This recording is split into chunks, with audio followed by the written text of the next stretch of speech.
Magbenta kaya ako ng gamit. May nakuha ko kanina sa punduan, napulot ko lang. Yung mukhang bago. Si Elsie to ah.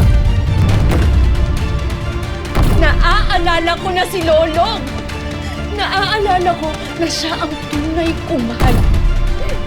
Na siya ang tunay na ama ni Mimay. Habang inuuntog mo, yung ulo ko bumalik na sa akin lahat. Wala po bang tutulong sa atin? Nakipagdasal natin na sana malaman ng tatay po na buhay tayo. Kailangan makita to. Di ba si Elsie yan? Bet! Akala ko ba nagbago ka na?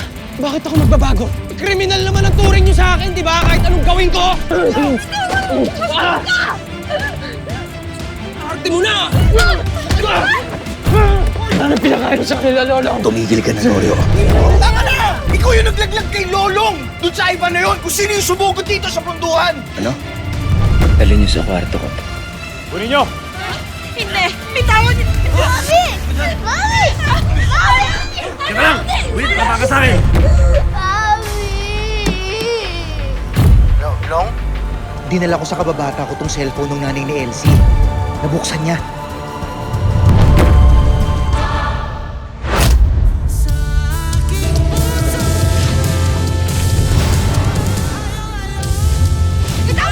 Isang gabi lang!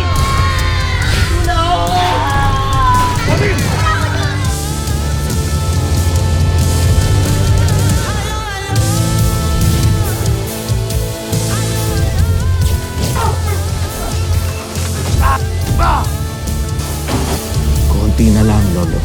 Mapapabagsak mo na rin ang tunay na target mo. Si Julio Figueroa.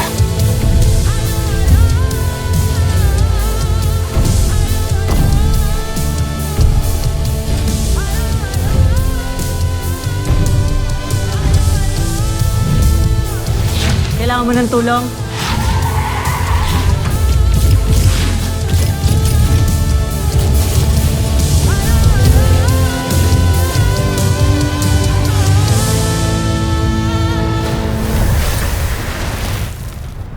Tignan mo yung mga dates dito. Sa picture. Parang kailan lang to. Tsaka ba't yung lugar parang sa Maynila lang.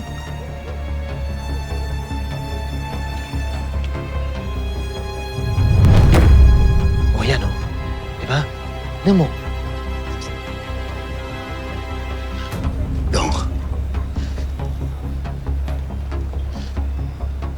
Okay nga si Elsie. Si Rio. At saka ito, tinan mo. O yan, oh. Ano mo yan? Di ba yan yung lalaking umatake sa atin? Di ba, ang sabi mo, matapos yung patayan sa inyo dun sa probinsya, akala mo patay na si Elsie? O baka akala niya patay ka na rin. Anong gagawin mo dyan?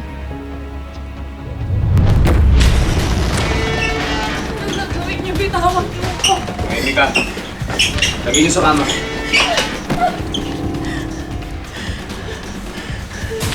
Ano ginagawa niyo? Ha? Dayas!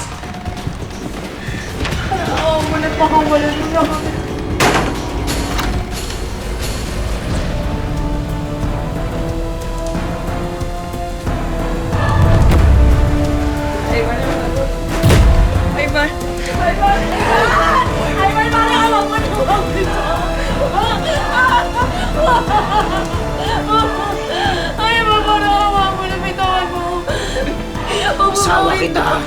Asawa kita! Lalaki ako, ikaw babae ka lang. Kaya trabaho mo, obligasyon mong pasiyahin ako. Lalo na kapag...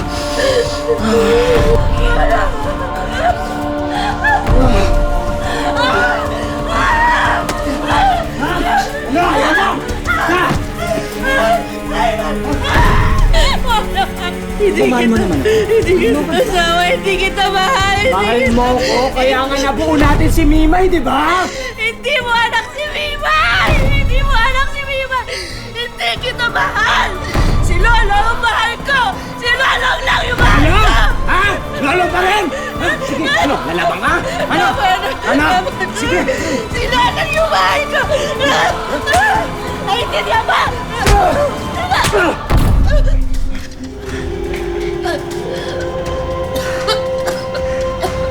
Ito tatanda mo, Elsie. Ay, Edwa. Habang